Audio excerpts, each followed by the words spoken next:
can feel the fear in the air before I even arrive. It's sweet, intoxicating, the kind of fear that only comes from a child. They never know when I'm coming, not really, but they feel me.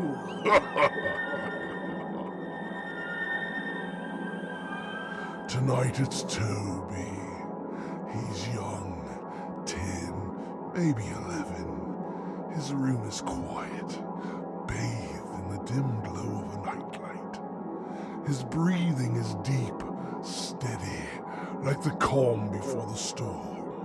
I move through the walls, slipping past his dreams, weaving my way into the cracks of his thoughts, and then I wait. I've been visiting Toby for weeks now, each night drawing just a little closer.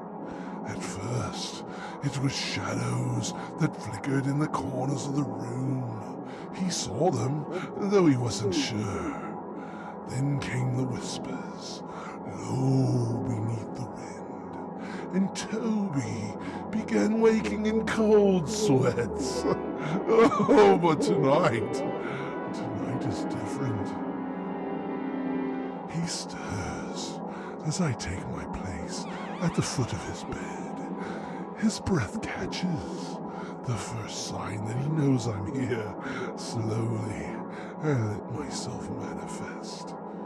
Just enough for him to see me when he opens his eyes. His lids flutter, and he shifts, trapped between the safety of sleep and the terror of what's to come. And then, the paralysis sets in. I lean in, closer and closer, letting my form seep into his mind. He feels it, my weight pressing down on his chest, the cold tendrils wrapping around his throat. His mouth opens to scream, but no sound comes out. That's the moment I love the most. The silence, the helplessness. Oh, I can taste his terror now. It fills the room like a fog. Toby, I whisper, though he can't respond. Toby! But just as I'm about to tighten my grip, the door creaks open. His father, he's come before, but never in time. Tonight, however, he moves quickly, kneeling beside the bed. I try to hold on, try to keep Toby in my grasp, but the words spill from his father's lips. Quiet at first, then louder. Prayers! Always the prayers! They burn! I recoil, retreating into the shadows. The room fills with a light I cannot bear, and I feel my grip loosening. Toby stirs, gasping for breath, but I am no longer part of him. The prayer is too strong now, and I am forced to flee.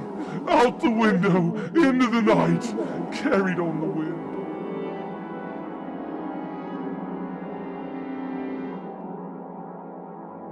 But I am not gone. I am never gone. Toby is safe. For now. But there are others. Other children who dream. And one of them will be mine.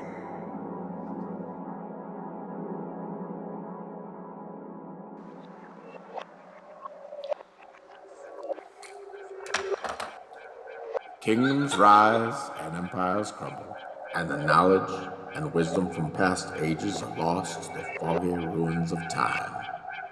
But for genuine seekers of truth, one place stands alone on a hill, shining brightly in the darkness. You, dear listener, have reached the Hidden Citadel.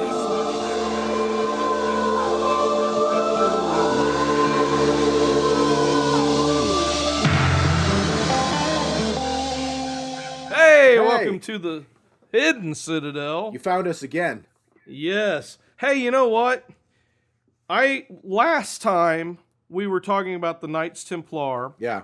And we had mentioned that we might pick up and talk about that some more. However, I was actually listening right before we started recording to the episode that just got released today, and it's the episode about ghosts. Wow. And what I noticed is at the end of that one, we had talked about how we were going to pick up the next week and talk about night terrors and sleep paralysis and a lot of stuff like that. And we never did record anything like that. So we could talk about the Knights Templar, or we could talk about that. Terrors. Terrors, yes. Well, let me give you a story about a night terror. Because this happened, and it's not as mystical as our usual thing. In fact, it's not mystical at all. In fact, many people may belly laugh, not with me, but at me as a result of it. I was at my cousin's house. This is like in Candor, New York, rural Candor, New York, and so we're way out in the middle of nowhere. And it was the first time I slept over at his house. I was like 11, and I didn't know much. I mean, I'd known him, and we for family reunions and stuff, we always played and whatever, and it was a lot of fun. But we were there the first night. He was up in the bed. I was on the sleeping bag on the floor, and he sat up in the middle of the night, pointed to the corner right above me, and started screaming, "What is it? What is that thing? What is it doing in here?" And he's screaming it, screaming, and then went back to sleep. And I spent the rest of the night staring up in the corner going, what is it? What did he see? And I went out in the morning, probably having now no sleep whatsoever, and found my Uncle Don. And I said, Darren, I explained what he did. He goes, "Oh yeah, he has night terrors." And wow. But it's like, what did he see? Like, all right, even if there was no actual, the use of his open eyes to detect something in real life, what was he picturing? Like, what was that in the corner? Because there must have been an image that caused him to scream out, like something. Yeah. My friend that died recently, it reminds me of a conversation we had. I had a dream one time, a long time ago. My mom and dad live in a log cabin out in the middle of nowhere. It's like up on top of a hill. It's 25 acres of nothing, and then the neighbors around have a bunch of woods and farmland. It's just kind of in the middle of nowhere.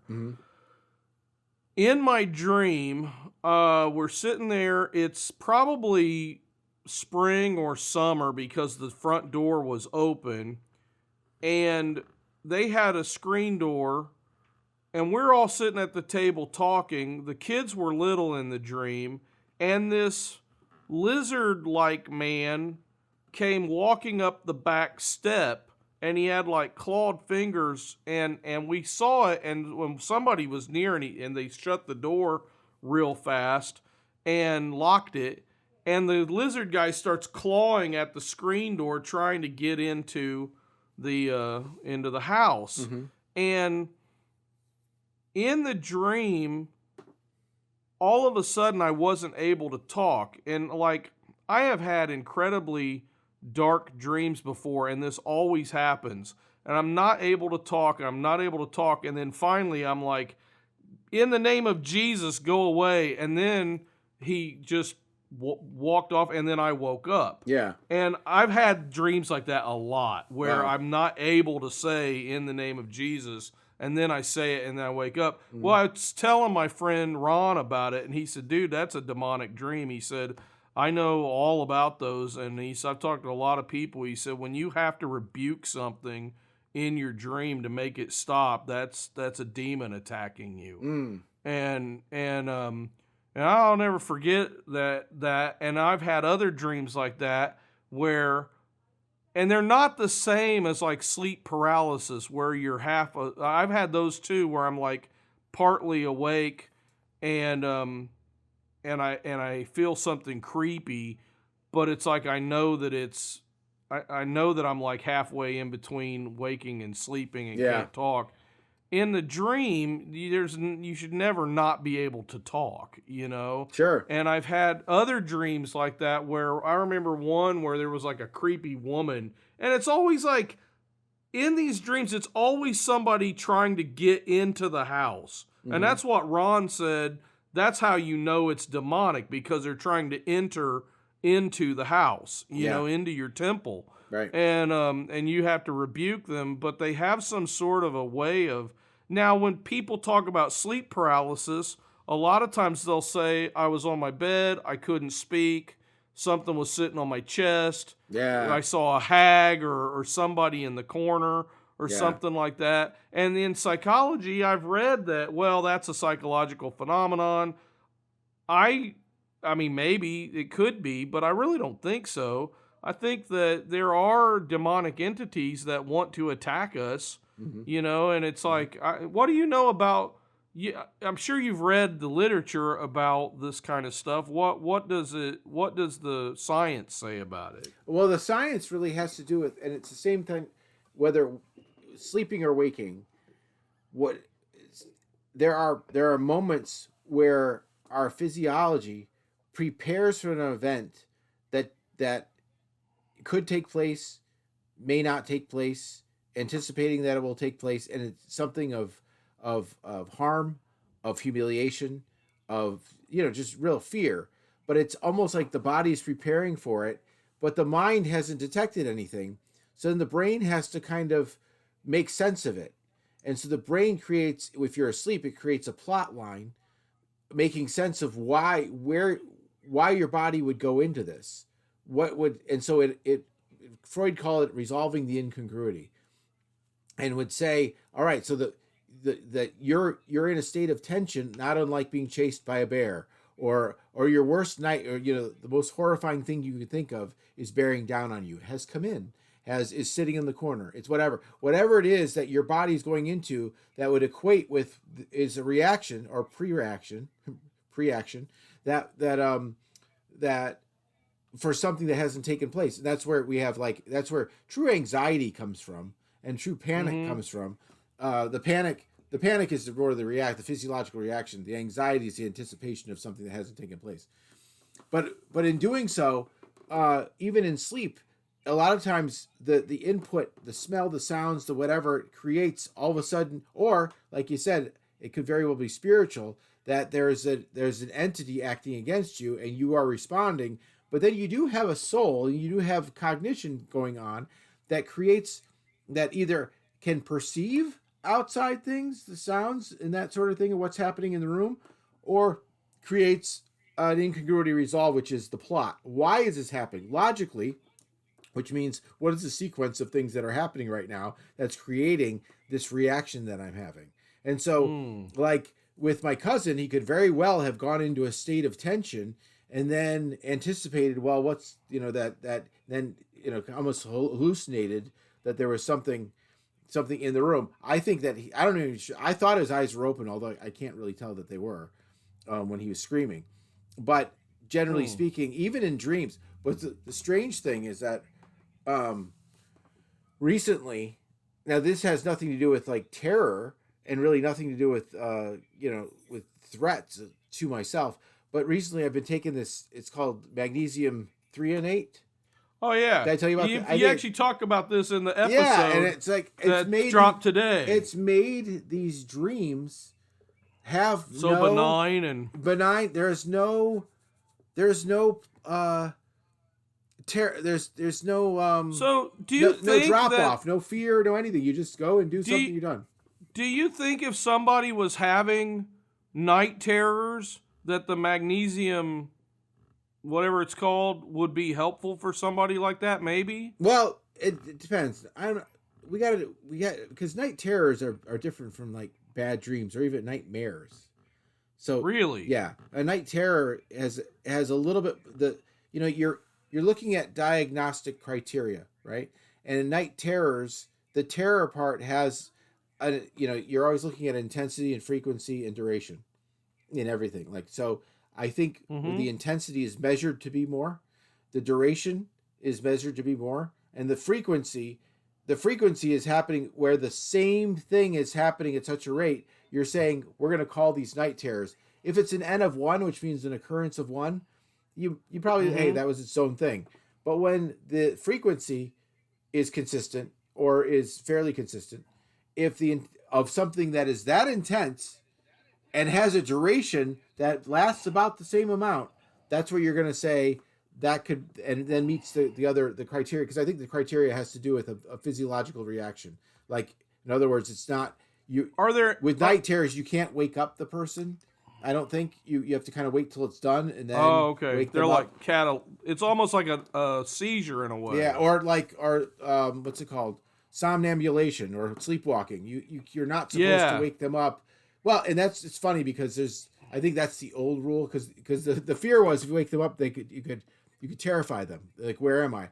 However, And they'd have a heart attack or something. But see, you've had kids who have, like, if you've seen them wandering toward the back door and they're asleep, you grab them because you don't let them wander out the door, and they're fine. Like, it's right. like, My mom, she was somnambulant, and she almost walked out of a 2-story upstairs window, and they had to grab her and pull her back in. You know. Yeah. But do you think, is it possible? I was actually talking to somebody at school today about the food. She's finding out, like, she's been sick lately, and she's finding out that a lot of the food that she likes is just got lots of bad toxins in it. And she's becoming a lot more conscious of where she shops and what kind of food she buys. And as she's changing up her diet, it's starting to change up some of her sicknesses. I'm wondering, is it possible that there are foods or environmental factors that could be causing a night terror in somebody, or is this just something that's a chemical problem in the brain? Well, that would be a chemical problem. I would imagine That's true. I agree. I think if you have, all right, so if you think about it, if you eat something that your body has maybe a minor allergic response to, but it's minor. Are you ready to dive into the unknown?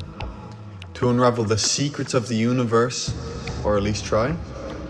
Then you need the official gear of the truth seekers, the legend hunters, and the just plain curious.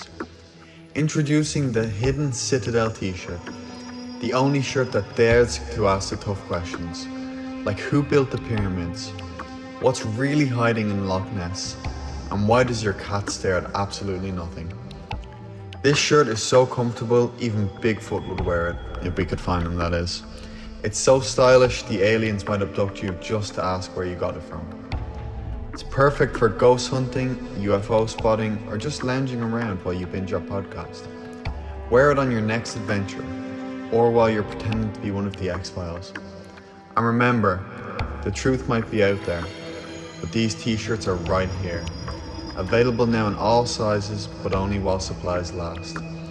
So don't get lost in the Bermuda Triangle of indecision. Head over to thehiddencitadel.com and grab your t-shirt before they mysteriously disappear.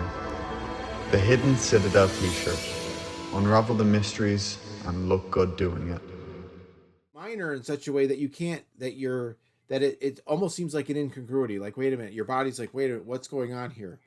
You know, because your body, you're always trying to make things make sense. You know, your brain is always trying, you know, even when there's something unique happening, like even, you know, I had my eye, at one point, my binocularity was off, and I just knew right away something was wrong, and I had to kind of figure it out. And it wasn't until, you know, I went to the doctor, it's like, well, you're actually, your one eye is fatigued, and so you have to sleep and then get it back and that sort of thing. Oh. But it's interesting the way the body tries to adjust. It tries to, you know, we're made. Yeah. We're not made to. We're not made with entropy. We're actually just kind of a weird species if you think about it. That's why it's very, very unique how we're fearfully and wonderfully made by a creator, because, you know, everything else in creation, when it heals, it kind of heals wounded. It heals. It doesn't heal completely. Like we have. Right. You know, we have various forms Yeah, that we have can be healed. We're almost Wolverine in a way. Yeah, in a way, yeah, because we're we go against the entropy of the rest of the universe in a way, because we're not supposed to survive the way we do. I was listening to a lady. She was an Australian psychologist, and she was talking about the brain, and she was saying that the brain is an example of something that could not have evolved. That if you have different lobes and different parts of the brain that need other parts of the brain to function, and they're not near each other, and if they're not both firing at the same time, the brain doesn't function. And there's not just one or two sets of these, there's tons of these throughout the brain that they all have to be working and functioning at the same time perfectly. No way they could have evolved in different steps. They have to be functional the way that they are. Yeah, because if they don't, I thought that's pretty amazing. Well, on their way to evolving, they would be killing the person. Like and the eye is that way too. Yeah, the eye has to be completely functional the way it is, because if you mutate any one part of the eye, then all of a sudden it doesn't work, and now you've got you're blind, and you'd be eaten by a Tyrannosaurus Rex or something. Yeah, yeah. And nobody wants that. No, but yeah, eating Tyrannosaurus Rex lunch is not fun. No, I've read about it. I've heard testimonials, and it's nobody likes. I saw it on Jurassic Park. It's a bad thing. I was there. Yeah, especially when they went off to the lawyer. That was fine.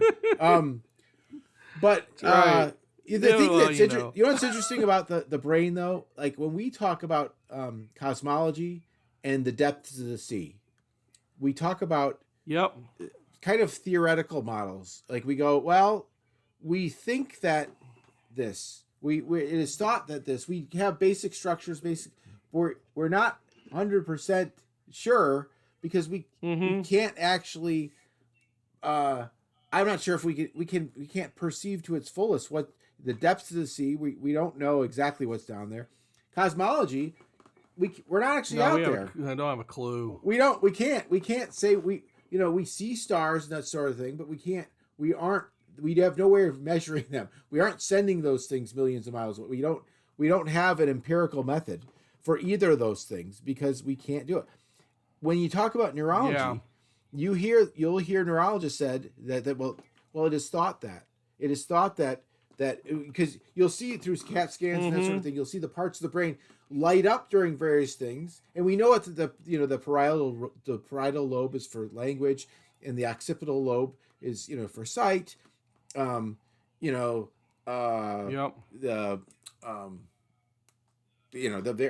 going to go through but it's interesting. The corpus callosum ties them together. You got the hemispheres.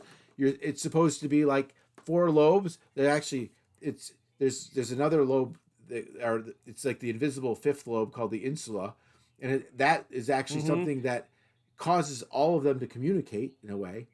Yep.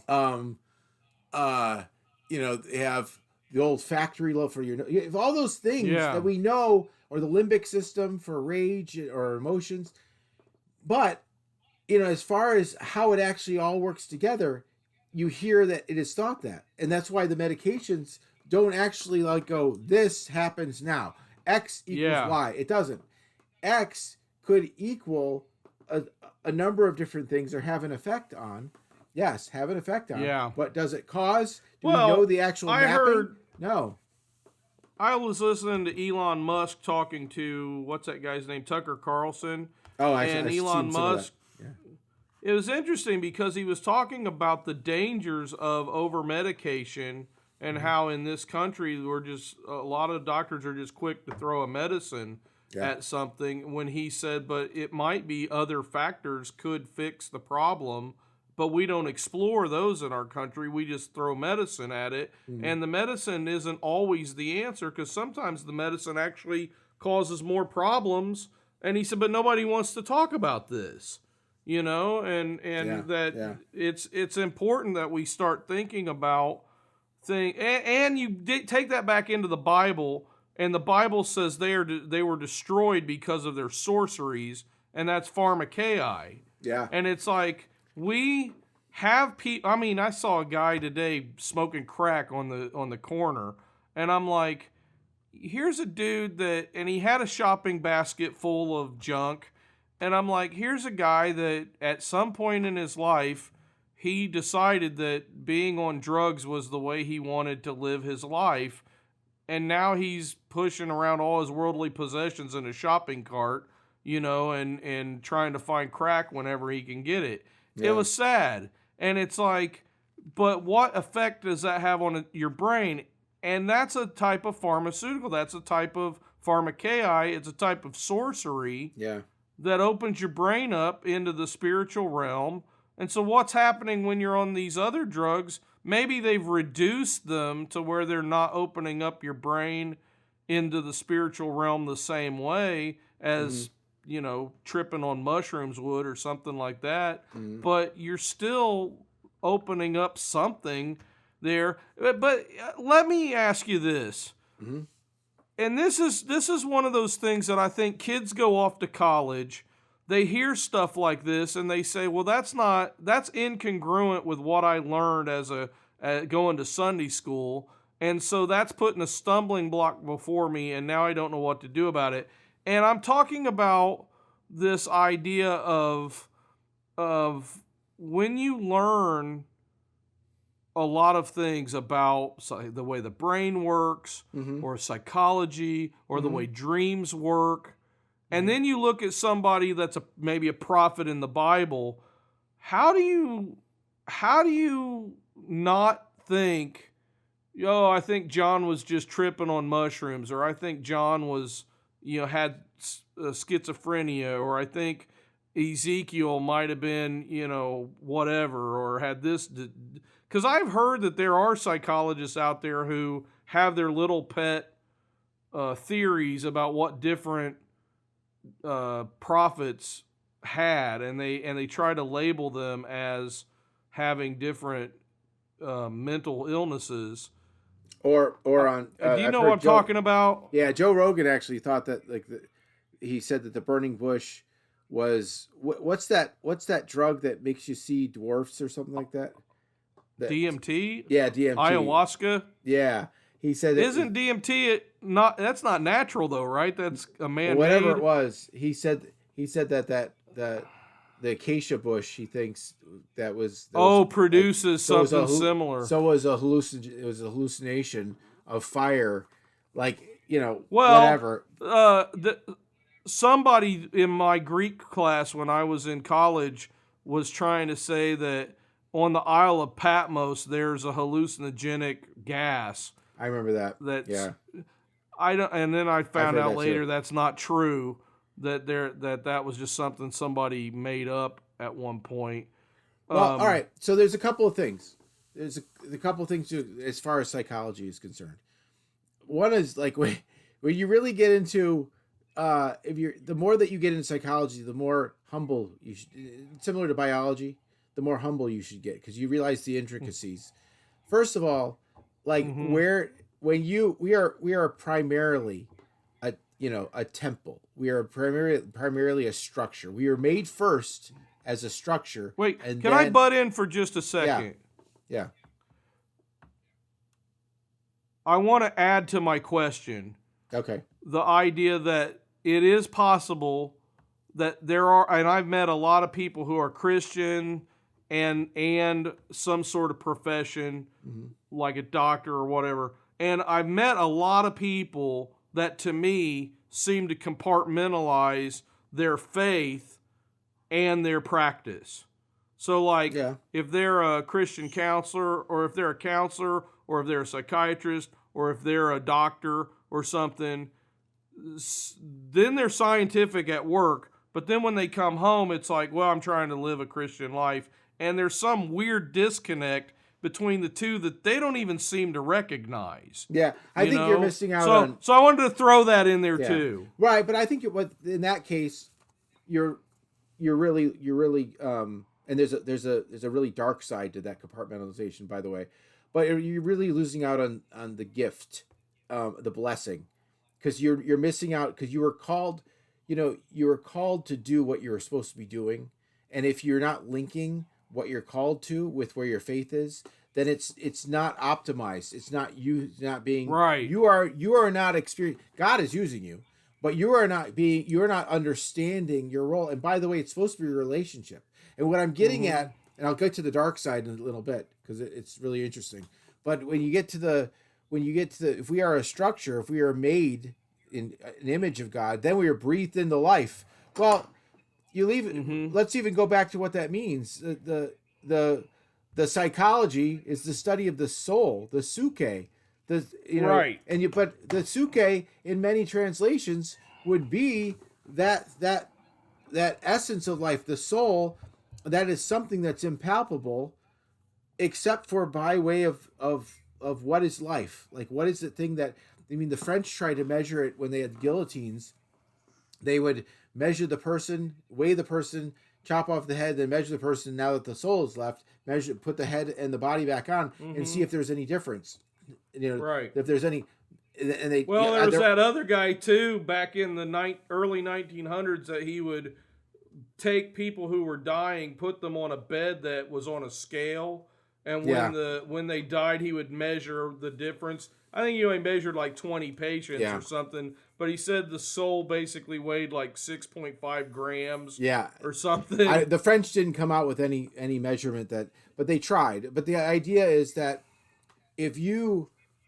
what we are given with life is something that when we understand, we become more, humble to the Creator, we begin to understand what the spiritual and soul element is. And if you do that, you live a lot differently. Like, for instance, no one, I don't care who you are, can say exactly that they generated an idea, because you're sitting there going, zero idea.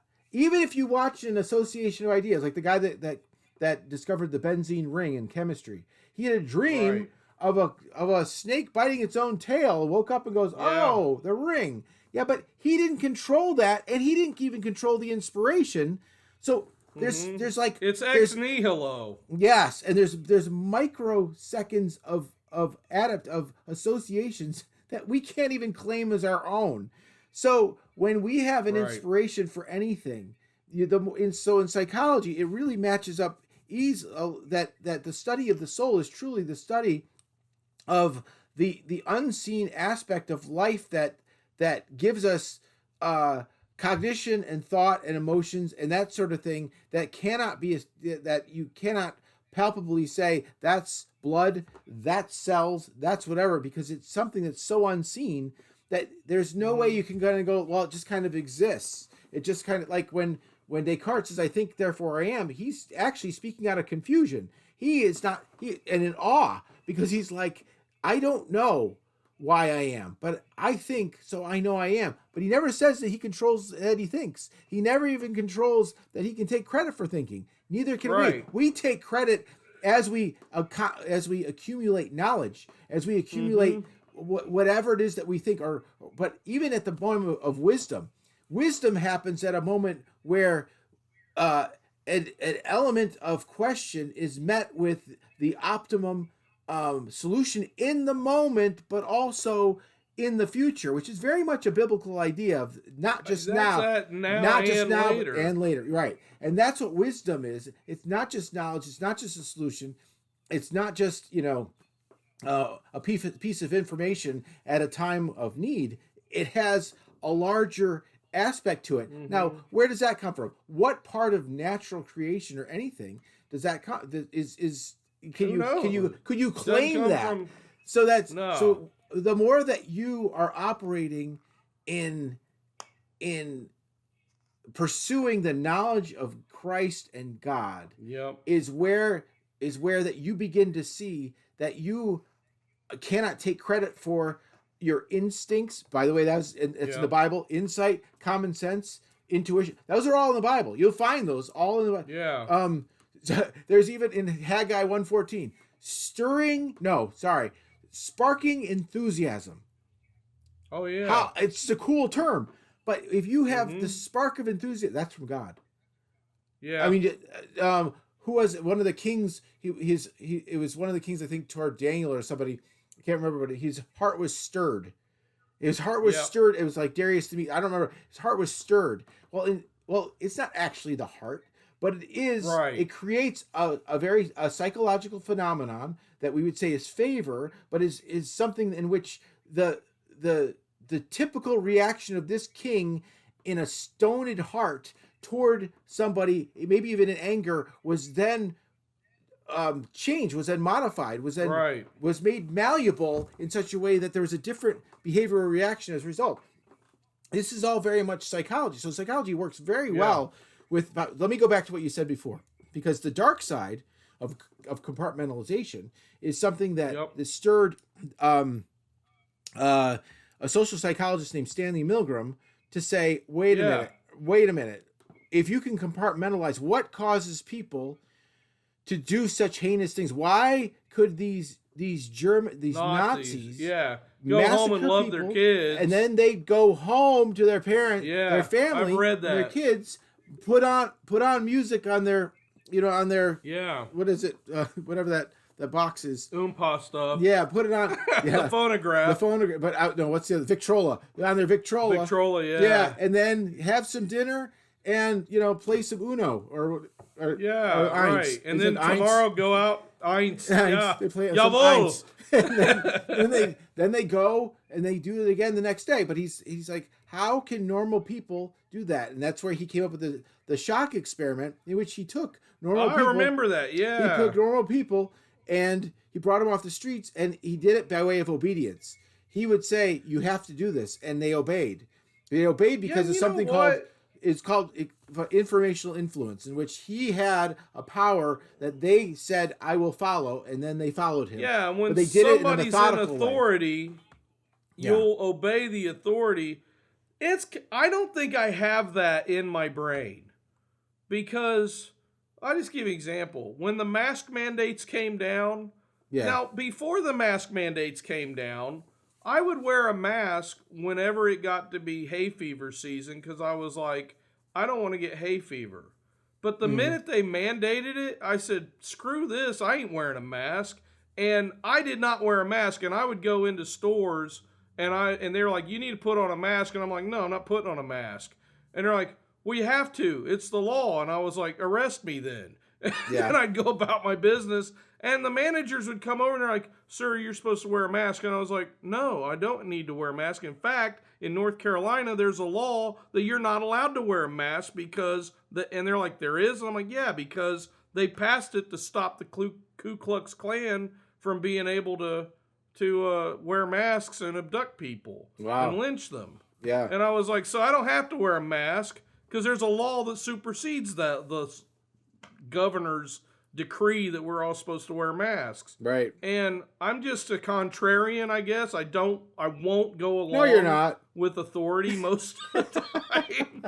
And when I was a pastor, I had a hard time because if my authorities came along and they're like, I remember one guy, he was an accountant before he became a preacher, and he was my boss. And my original boss had sent me to this church to fix the church because it was dying and it was falling apart, and it was losing people, and the people that were there were getting old and dying off, and my job was to get in there and revitalize it and bring people in. Yeah. And I was doing it, and I was doing a real good job, but there was about 3 people who were bringing in a lot of money into that church that didn't like me and didn't like what was going on.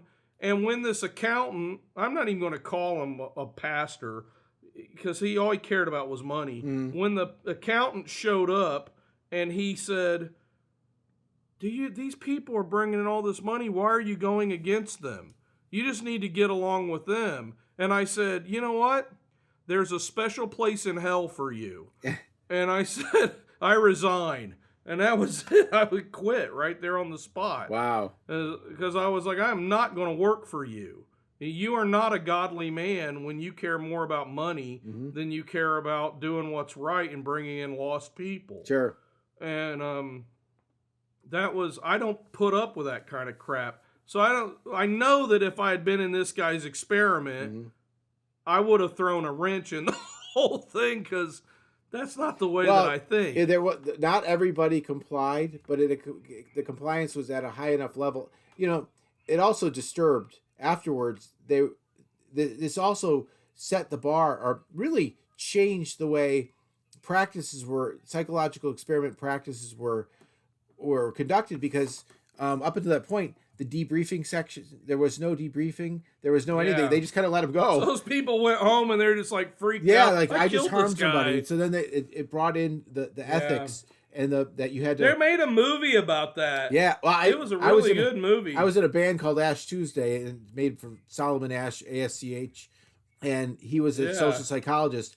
But one of our songs was called Milgram's Progress, and I took a lot of these the direct quotes from it, and I wove it into the song. And one of them is, "You thought you were on the side of angels," and that's what it was a woman that said was complaining, and she goes, "You've made my life a nightmare. You thought you were on the side of angels," like almost like you cannot impose that sort of obedience on somebody, cause that kind of harm, and not take responsibility. Yeah, it's funny when you said the word mask. Go ahead. No, go ahead. I want to hear what you. Oh, you said the word mask mandates so slowly that I could only picture Vicky Vale, because she went on a lot of masked mandates. Masked mandates. That's right. She went with the masked man. I just don't comply. Yeah. But but wait. I don't know why I'm that way. Wait a minute. Your wife is very similar to you. She is. Okay. That's why we get along. We're both prophets. Did I get her to comply? Yes, I did. Do I have a tape? So we went to college together, and there's an experiment, a social psych experiment by Muzaffar Sharif, in which he used the autokinetic effect, which is if there's a pinpoint of light and you watch it from across the room in a dark area, it appears to move. So I needed a bunch of people to help me with that. So I brought a bunch of people in and had one person go, "Oh yeah, I see it moving 6 inches." And the rest, and I picked out all the nonconformists in the school, your wife being one of them. And I had them all in the room. And I was like, "Tell me how far it moved." And my Confederate, which is my wife, said, "Oh, it's 6 inches." And they were all 3 inches. See, there's your problem right there. Inches, it was Audra. 4 inches. Well, it could have been. Yeah, she trusted her. And anyway, I had to record it, which is unethical as well. But I didn't know. And so afterwards, I remember Trevor saying, I don't like this. I didn't like. The difference between Trevor and I is she genuinely cares about people, and she cares about what they think. You do too. And I don't that much. I mean, I kind of do if it's certain people. Like there are certain people that what they think about me means a lot. Like if they're my friend or something like that, then I care that they, think good about me. Yeah. But if they're wrong, I don't mind telling them that they're wrong. Yeah. But if they're people that, well, like this dude at church that he didn't like my sermon on Calvinism, and I was just straight up with him. I'm like, "Listen, you're wrong. I got the paperwork. I'll be happy to give it to you." Yeah. And I don't care whether he likes it or not. That's his problem. My boss, whether he liked it or not, to me, he crossed the line and he had sinned when he said, "We're going to back the people that are giving the money to the church." Right. And I was like, "No, I will not have that." And you are now opposed to what God is doing. And so from my standpoint, it's like once you've crossed the line into sin, then there's no holds barred at that point. I will not put up with it. And I feel like the government sinned against the people when it wanted to impose mask mandates on everybody, or when it told everybody, "You got to go get this shot." I was like, no, that's too much like the mark of the beast. Yeah. And people were saying, "Oh, is it the mark of the beast?" I'm like, I don't think it's the mark of the beast, but it's preparation to prepare us for the mark of the beast. And as Christians, we need to get a backbone so that when the mark of the beast comes, we say, number one, we recognize it because we're following closely after God. And number two, we have the strength to say, I don't care. I'm not doing that. The interesting, and you're right. It's so interesting you say that about it is almost a preparation like this virus, because what I rarely heard anybody talk about. In fact, I heard nobody say it directly, was that corona means crown, and crown has by very structure has horns. This had a certain number of horns, and by the way, that crown with all those horns took over the world. Yeah, it did. And so you look at that, you go, all right. Then you go into Revelation, you find out there are these crowns and these horns that take over the world. A crown is what a king or a leader wears, and it rules. And it ruled. Yeah. It ruled for 3 years, whatever it was, 3.5 years. That brings us back to my first question that I sidetracked you on, and I didn't mean to. It's always welcome. How do we know that John wasn't nuts? Yeah. I mean, you talk about duration, frequency, and what was the other one? Intensity. Okay. Yeah. We've got a guy who John might not be a good example, because when you read his other books, he's not having a vision. But let's take somebody like Isaiah or Ezekiel or Daniel. They frequently have these visions. Yeah. And the intensity is worse and worse as it goes. Like in Daniel's case, the visions he was having were nightmares, and they just got worse as it went along. Yeah. So we got frequency, we got intensity, and duration is like it lasted his entire life. Yeah. From the time he was young until the time he was old. How do we know that he's not nuts? Well, okay, so again, when you're talking about a vision, especially a vision that has almost a storyline that has a meaning to it, a storyline that does not follow randomness, but appears to have purpose. When you talk about that is really hard to say, because randomness only produces randomness. But if you're saying a vision, and if you're even saying nuts, meaning, hey, even psychotic people can give storylines like the Gnostics. They can give storylines that make sense, and that they might even have a predictive value. But in the case of once you're in a belief system where you are so close to God that something's been given to you that is not in your ability to create on your own. And I still go back to your basic ideas, or an inspiration in the moment, or an instinct, or an intuition. You can't, there are two places that's coming from. One is the creator and one is the deceiver. It's like we are very weak vessels. We're not very strong. We are susceptible, or we are fervently faithful. Like that's the only two choices. You're only going in two directions, and so in those inspirations, if the inspiration is wrong, it's temptation. If the inspiration is of God, then it is something that has connection to the kingdom, connection to something bigger. Now, if you go into John and some of the, not John, but if you go into Daniel and you see what he is. It's funny because what his visions were taken by themselves, when he says visions, there are people that'll look at it, they want it. They know that it's going to have prophetic value. They might not know what it is, but I think the fight against it, to say it wasn't and to say this guy's nuts, is still deliberating that it's a vision, that it's prophetic. So that tells me when it's from God and you're opposing it, trying to come up with a way that it doesn't have to affect you. Psychologically, when you decide I'm going to create a rationalization against a law, or say when you're a kid and your parents tell you not to do something, you say, well, I should be able to do that. Well, you know that it's wrong, you're doing it anyway. It's almost very similar when you're coming up with rationalizations for why Scripture isn't true, or why these visions might be a result of psychosis, because you don't want to. Otherwise, they'd be benign, and you'd have no opinion on them whatsoever. But they have to. The other part of it is, I don't think we got the whole story. So if you're a prophet, your job is to write down the prophecies for the kingdom. Yeah. But we see in the book of Kings that a lot of people would come to the prophets and they're like, we've got Saul, we're missing our donkey. Well, let's go to the seer and see what he has to say about it. And so they go up to the prophet. Little did they know that the prophet was waiting for them because they had a greater purpose in the kingdom of Israel. Saul did. But probably every single day, people would be going up to Samuel or Elijah or Elisha or Isaiah and saying, I've got a problem.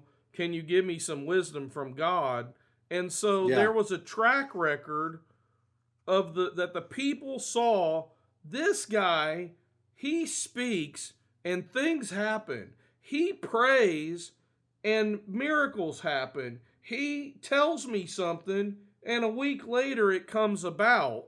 And it's like, I think when you're a prophetic person, there are patterns that follow in your footsteps that you don't. And I'm not. Earlier I said my wife and I are both prophetic. Mm-hmm. And that's because that's kind of our gifting. It's like and it's not in the sense of, although we both have had visions and things like that, that's not what it means when you say you have a prophetic gifting. No. A lot of times a prophetic gifting means you cannot shut yourself up from speaking the truth. That's it. Prophecy is speaking the truth. Yeah. And if you think about that, that means even in a vision, the truth is it's coming. The truth is it's real. I love it I was reading today in Micah 3. He says, as for me, I am filled with power. Mm-hmm. And then there's a dash, the Spirit of God. And so that's when you think, to me, and he was a prophet, and he was having visions, and he was telling people, but he's also denouncing the seers, all those people. So there are those people who are gifted in the intuitions, and it's the opposite direction, like I said, the susceptibility, and it is going in other direction. Yep. In which and if you are actually giving falsehood. Right. Yes. If you misuse it, you may start off and you're gifted, because see, the Bible says God doesn't revoke his gifts. Yeah. So you may start off following God and you may have a gifting, and then you start to abuse your gifts and you start going in the other direction, and then you start having other weird demonic manifestations that start being attracted to your life as the Holy Spirit withdraws from you. And we see this So you're not filled with power, you're susceptible, you're vulnerable. Exactly, but you're filled with power still. Yeah, but now you're filled with a different kind of power. Yeah, well, it's interesting. not the right kind of power. And we can tie this back to how this whole thing started with night terrors. What did you say? Night terrors and night. And the what was the other thing? The paralysis, sleep paralysis. The sleep paralysis. All right. So watch if you go like this. Let's say you're just a devout follower of God and you have night terror. What we should really look at is go, should we call it terror? My body's reacting. Is there any sin involved? Well, no. Well, what could we then convert that to? Well, you could really go, all right, is there any sort of anything here to gain? And it could still be knowledge, wisdom, kingdom, prophecy. It could be a lot of things, because if you were in the Spirit and it's not a result of sin, you could go, wow, well, what was I picturing? I was picturing a creature. I was picturing maybe there might be some benefit. It may have prompted you to stop eating the stuff you're eating. It may have prompted you to live a better life in some way that has nothing to do with demonic presence, but it has or it could be an attack, like you said. But if it's not, what if it's like you pictured something like, and maybe Tolkien had them, and then before he pictured all these monsters, he woke up and goes, I need to write that down. It's a pretty good idea. Maybe. Yeah, but the other thing too is, I don't think enough Christians talk about this aspect of it either. A lot of times whenever they would have a vision and they would see a beast that had a combination of different features, that was a symbol of something. A mother-in-law. Yeah, maybe. But it's one of those things that it's like, okay, a lion is a symbol of strength. And Yes. if the lion has a snake's tail, maybe that's a symbol that it's the strength is crooked somehow, that it's been mutated and it's bad. Not to be trusted. If it's yeah, I mean, you don't know what it means. Maybe that lizard guy meant something in my dream and I just never really processed through. But the other thing too is I do believe that God gives us visions for reasons sometimes. Like you might remember this about 12 years ago or so. No, it's been more than that, maybe 14. Because right after we moved from New York, I had a dream. And in my dream, I was in a black room and everything was dark. And yet there was something glowing, there was something standing behind my shoulder and I could tell that it was glowing. But I didn't really look to see. I knew, but I felt peace and I knew it was an angel. And in front of me, all of a sudden, all these monitors started blinking on all around me. And I just saw destruction. And it was like all these towns along the Atlantic were just destroyed. Oh, I do remember you saying this. Yeah. And it was like just absolute destruction. And then the angel said to me, this will happen in 10 days. And I woke up. And you were like the first person I called. And you went out and bought like, I don't know what it was you got, like a survival kit or something with extra food and batteries and flashlights or blankets or something. And 10 days came and nothing happened. And then I thought, well, maybe what it means is 10 weeks. So 10 weeks came and nothing happened. And I was like, well, maybe it's 10 months.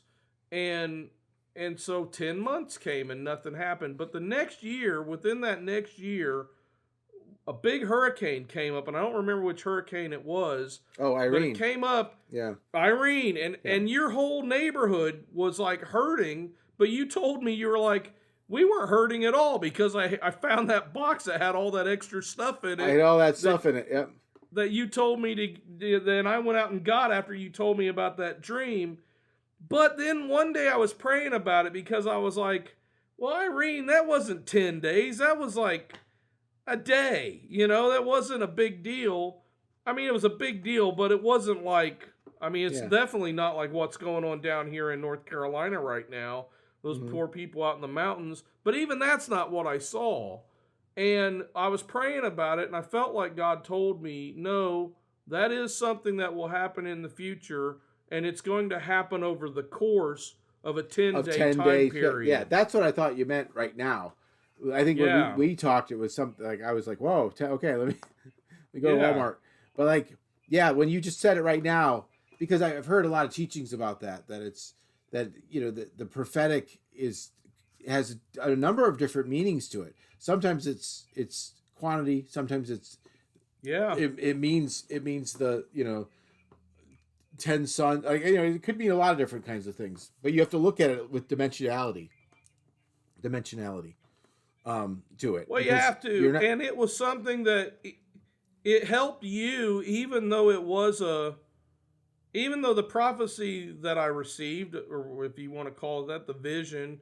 It was something for probably a later time period that hasn't happened yet. I don't think it's happened yet. Even though it's for a later time period, that doesn't necessarily mean that it doesn't prepare us for the other things that we have to go through. The Bible tells us that at some point there will be an Antichrist that rises up and he does all sorts of bad things. Yeah. One of those things is imposing certain laws onto people. Well, that doesn't mean that as Christians we shouldn't look at that and say, well, when an illegal, immoral, unjust law comes up, I shouldn't go along with that. That's what Martin Luther King Jr., that was one of the things he taught, was not violent resistance, but passive resistance. I'm not going to comply with this unjust, evil law that's on the books. Because it doesn't go along with the higher law, and the higher law is God's law. And if it conflicts with God's law, then it needs to be fought. Yep. Yeah. But it's just so interesting because I'm really not thinking about. I've never thought about what we're discussing here with the sleeping inspiration or the terror and what all the meanings it could have. But it's really the it seems like there either way there's a message. Even if your lizard dream, if that is an attack, that has meaning. It is meaning for you. You don't just go, that was an attack, goodbye, I'll sleep again. No, Right. it has meaning for you to defend. You are to take arms. And I'm you are supposed to pray against yes. it. Yeah, exactly. If it has something's trying to attack the family or whatever, Yeah, so it's just like, I think just everything has meaning. And when you stop looking at it that way, you run into real ignorance. I think you're living in ignorance, and you're living kind of in denial as well. Well, and you have to take a certain amount of faith because, and as a person who lives with, I've never taken drugs. It's never been something that in my life I've ever taken. And when doctors prescribe stuff to me, I'm like, if that's got weird side effects, I just take ibuprofen. Yeah. I've never been into anything like that. And yet my whole life I have had these weird visions. Sometimes they're specific visions for other people. And I remember the first time I was told that I needed to go tell somebody a vision that I had for them. It was, God wants you to move. And I mean, how do you tell somebody, hey, you're supposed to sell your house and move? Yeah. But I said, well, I guess I'll go tell them anyway. And if they think I'm nuts, and that was a really close friend of mine that I really didn't want them to think I was nuts. Yeah. But I said, well, let me tell you anyway. I had this dream. You can take it however you want to.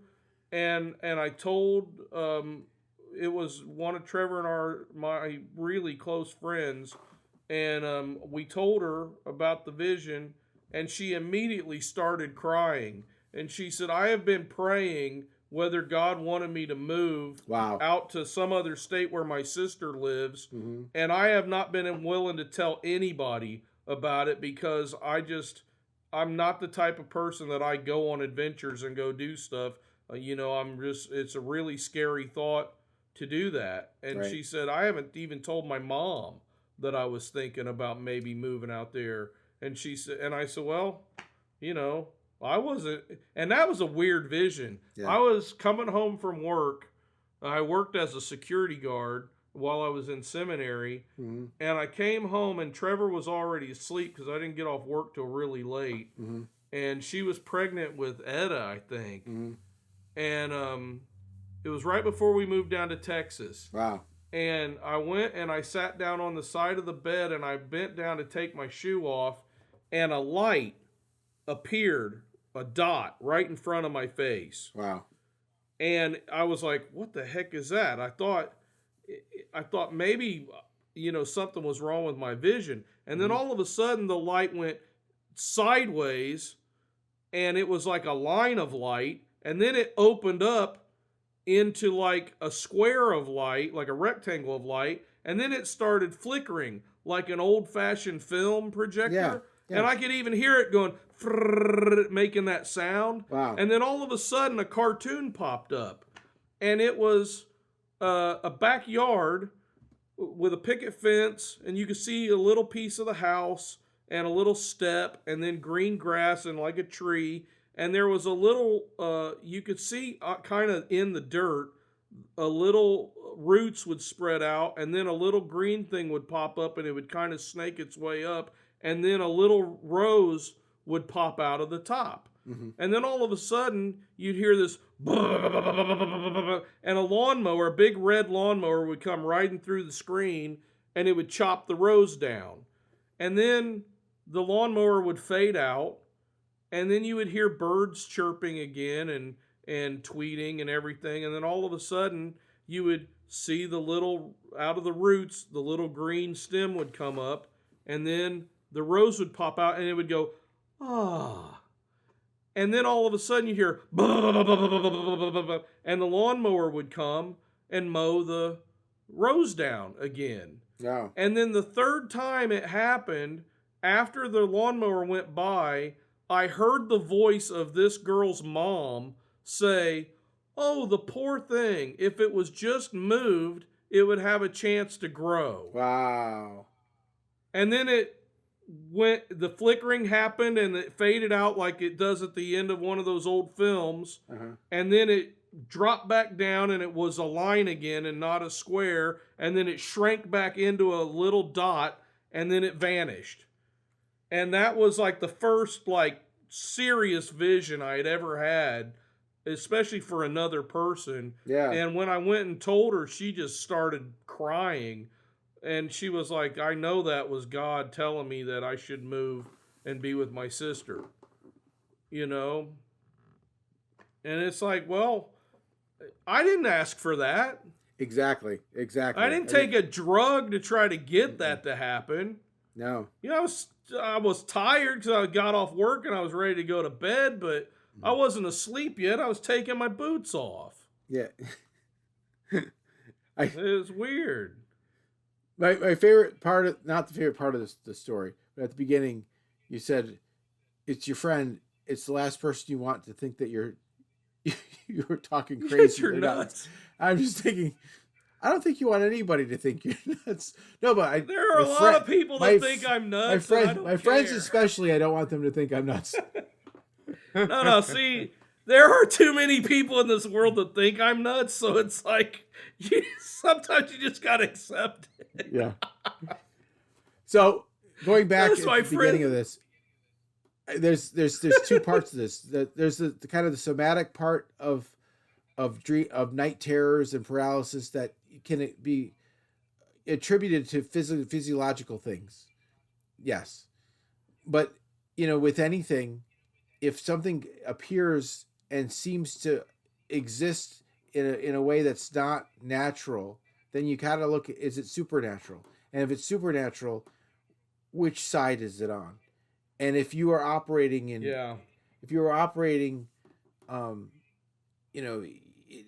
the understanding of Scripture and in prayer, then you'll know in pursuing what that is, not to be afraid of it, but to pursue what is the meaning here. And it could be protective, like you said, Liz, keep something out of your house, keep something out of your family.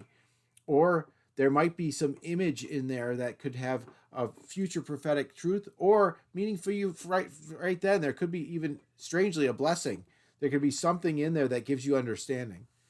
So, Yeah. You all right? Yeah, there's so many things that in my life, different visions or different dreams that I've had that I know they were from God. And it's like, sometimes, like you said, I've heard you say this before, that a lot of people come and ask you a dream. If I ever ask you a dream, it's never because I want a psychological evaluation about it. Because the only time I'm ever going to tell you a dream is if it's one that I know is from God. Like, I can tell the difference between my dreams that are spiritual and my dreams that are pizza. It's like there's... Yeah. Well, Freud actually called them the day's residue. Initially. Yeah. And they really are. A lot of times dreams, that's all they are. Well, Scripture says it too. Sometimes when I wake up from a prophetic... Yeah. It's true. But when I wake up from a prophetic dream, there is no doubt. I have no doubt in my mind this dream means something, and I'm supposed to figure out what the meaning is. And but see, I think that goes. Sorry to cut you off. I think that goes exactly to what we're saying with the Daniels and the Ezekiels. They're reporting something that is distinct, that is different from what they usually is not of themselves, and it has a supernatural. I keep using the word distinct, but distinction to it, which means it is not what they would in any other aspect of life consider to be a normal way of thinking, dreaming, anticipating, imagining, conjuring, whatever it is. It's not, so it stands out as something so completely unique, out of their ordinary. And not only that, but profound. I I almost think that when there's probably a physics to it. It carries a weight to it, almost a supernatural weight. That is beyond their ability to bear by themselves, but for the Spirit that's telling them to give it. Well, speaking of that too, is now you've got things in John's visions, which is why John, I think, is set apart from everybody else. Because John brings in things that are actually astronomical. A lot of the things where he's saying the lady is clothed in the sun, and then the child is born, and then the dragon is there. All of that is imagery of actual astronomical times. He's basically saying, when this happens, and you can look at it, and you see that in the sky, then you know that this event is getting ready to happen. And it's like he's putting a timestamp on it. And now we've got software where we can look these things up and say, it looks like this is what, and like the birth of Jesus, they pretty much kind of know when it was when it happened. But you can also look at what John says in Revelation about the lady being clothed in the sun. Yeah. All that was the astronomical layout when Jesus was born. That's awesome. And it's like, but then he has other astronomical things that happen when he comes back. Yeah. And so it's like, no man knows the day or the hour, but you can almost look at, I think Isaac Newton was the one that he believed that you could look at what John had to say and you could get real close to coming to at least getting the season or an understanding of when this stuff was. And Isaac Newton's theory, I don't believe Isaac Newton was actually a true Christian. He was into some weird thinking. But his philosophy was that a lot of the end time events were going to happen in the years between 2030 and 2035. Yeah. And he put them way out there, but he also proclaimed that the temple, or that the Israel was going to be made a nation again in the 1940s. And how he figured that out, and he figured it out mathematically. Wow. By the measurements of the temple and all this kind of stuff. And it's like, there's a book that David Flynn wrote called The Temple at the Center of Time, I think is the name of the book. I've got it around here somewhere. And he goes through all of Newton's ideas about how the temple is related to prophecy, and the measurements of the temple have something to do with prophetic events and time, when times are going to happen, and all this stuff. And it's like, it's a fascinating read. I read it a long time ago, and then his brother wrote a book called The Mysteries of the Labyrinth. His name was Mark Flynn, and it pieces together so many of the hidden mysteries of, why certain people get involved in the occult and what the occult actually means and the symbolism of it behind it, and how a Christian should understand it. And those books are like must reads as far as I'm concerned, if you really want to get behind the weirdness that there is in this world. Yeah. They really lay it out. But it's interesting because you said, no man knows the time or the date and that sort of thing. But it does. But there is no what do you call it? Restriction about anticipation. And also it says when you see the signs and wonders, you'll know the time is near. So that means you can't you don't know the exact, but you're supposed to look up and say, look, these things are happening. Nobody, and his whole point was he was talking about women in pregnancy. And even nowadays, with as much, we can induce labor, but if we let it take its natural course, nobody knows when a woman is going to go into labor. Yep. And that was his whole point, was you need to be, but she's 9 months along. She's due any moment now. You kind of have a general idea that baby's coming, and it's one of those things that you kind of know. I think I talk about this in my book, Hard Rain, about that a little bit, that the idea of an imminent rapture is actually contrary to the whole image that Jesus gives. Yeah. Because Jesus says, we've got a pregnancy first, that's followed by the delivery. Right. And really, when you're talking about a tribulation, he's linking the pregnancy and the delivery to the tribulation period. Yeah. And it's like, you don't have the baby come before the delivery, unless it's a C-section, I guess. Yeah. But that's not what he's getting at. And He's then talking... the child labor laws that they yeah, right. Those are. I always thought I always wanted to make some. I couldn't figure out how to make the joke, but it ended with that the Mary birth of Jesus was the first Emmanuel labor that there. I can't quite put it together, but the punchline is Mary had Emmanuel labor. And when you have anything, you want God to be a part of it, so you have to read a manual. Yeah, right. Awesome, man. Oh, well, this had nothing to do with the Knights Templar, so I guess maybe we'll get into that next time. That's right. We got the Knights part, but not the phonetic Knights, but not the spelling with the K, not Knigget's.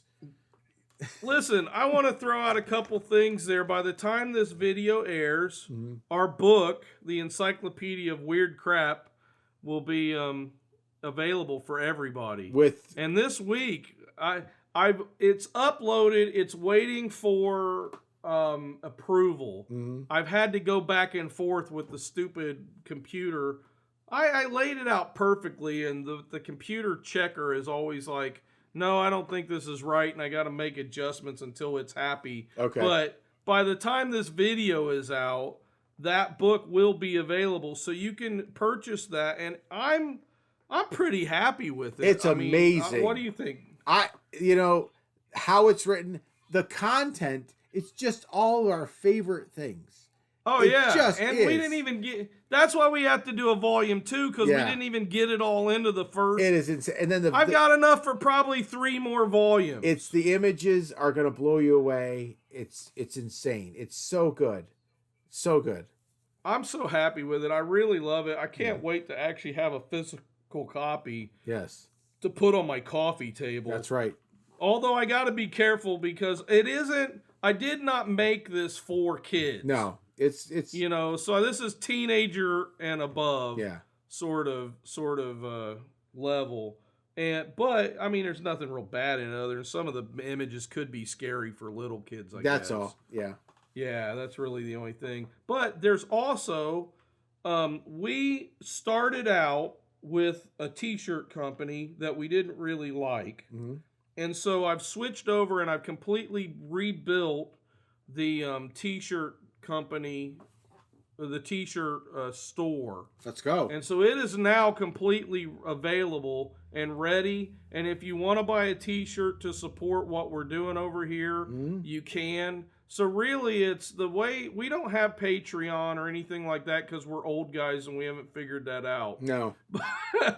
But we do have the t-shirts and we do have mugs. There's a hat or two, I think, that is available. A few other things. And then we also have the book. So if you like what we're doing and you want to support us, feel free to get one of those shirts. The shirts have a little QR code on the back that people can scan, and so if you see people taking pictures of your back, it's don't freak out. Think of it as a compliment. They just want to be in they want to be in the Citadel too. Yeah. So they like your shirt. I don't know, is there any other info that we need to tell the people, Greg? No, I think that we just have a lot of content, whether in podcasts, t-shirts. Yes. Yeah. The blog. The blog, and we got to plug Facebook. that too. Facebook and Instagram. Yes, go friend us on Facebook, follow us on Instagram, and check out our blog because we put in much more in-depth articles about some of these weird subjects on the blog. And there's like today, the ghost episode dropped. We're farther advanced than this, but what I did is I created a much more detailed article about ghosts and hauntings and things like that, and what the Bible says about it. And so that's on the blog. Yeah. And probably when this episode drops, I'll probably have some article about, sleep paralysis or night terrors or something like that that we'll put on the blog too. So we try to, and then every single day I put a new article on the blog about some odd topic. And it's awesome. So it's awesome. It's linked below. You can go check out the blog too. But yeah, spread it around, let people know, because I think what's unique about our podcast is not only are we talking about weird things, not only are we relating it back to the Bible, but we, as far as I know, are the only podcast out there that we have a psychologist and a theologian both commenting on these things. It's really unique. A lot of these, there's just pastors that kind of give their opinion. And the funny thing is, Greg's as much of a theologian, and I'm probably studied up as much on psychology, at least as far as music psychology goes for my regular job. So it's like we both are pretty well versed in both of our spheres of wisdom, I guess you could call it. You wouldn't be able to tell who is who. Yeah. Yeah, really. Which one is the psychologist? And then we're both. Yeah, we're both weirdos. So that's what we pride ourselves on. That way. We had scarlet letter W, where we wear it on our. Yeah, that's it. On our pocket. And it means we're in the Citadel. That's right. Stay in the Citadel. Get to the Citadel, because the night is coming. It is. God bless you, people. We'll see you next week.